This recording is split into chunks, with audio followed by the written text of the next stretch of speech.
আসসালামু আলাইকুম প্রিয় শিক্ষার্থী বন্ধুরা, আশা করি আপনারা ভালো আছেন, সুস্থ আছেন। আমরা আজকে আমাদের পরিসংখ্যানের বিস্তার পরিবারের কুইজ প্রশ্ন নিয়ে কথা বলছি। প্রথম 10টি স্বাভাবিক সংখ্যার ভেদাঙ্ক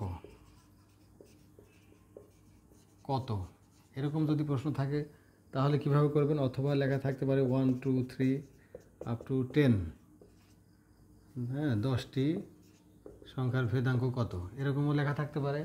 তখন আপনারা কীভাবে করবেন?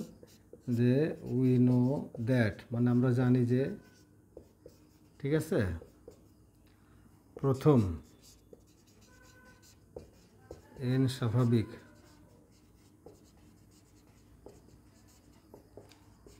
সংখ্যার ভেদাঙ্ক sigma square equal to n square minus 1/12। তাহলে এখানে n এর মান 10, আমরা 10 স্কোয়ার মাইনাস 1/12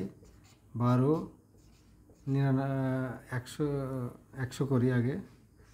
100 মাইনাস 1/12 সমান সমান 100 থেকে 1 বাদ দিলে 99/12, এটাকে ভাগ দিলে হবে 8.25 অ্যান্সার। ঠিক আছে, আশা করি অঙ্কটা বুঝতে কোনো সমস্যা হয়নি। আপনারা এই দুই ভাবের যে কোনো একভাবে যদি পরীক্ষা আসে তাহলে আপনারা সেম ক্যাটাগরিতে এটা সলিউশন করবেন, আশা করি বুঝতে কোনো সমস্যা হবে না। ঠিক আছে, ততক্ষণ ভালো থাকবেন এবং অবশ্যই আপনারা আমাদের পেজটাকে ফলো করুন, ভিডিওগুলো শেয়ার করবেন। আল্লাহ হাফেজ।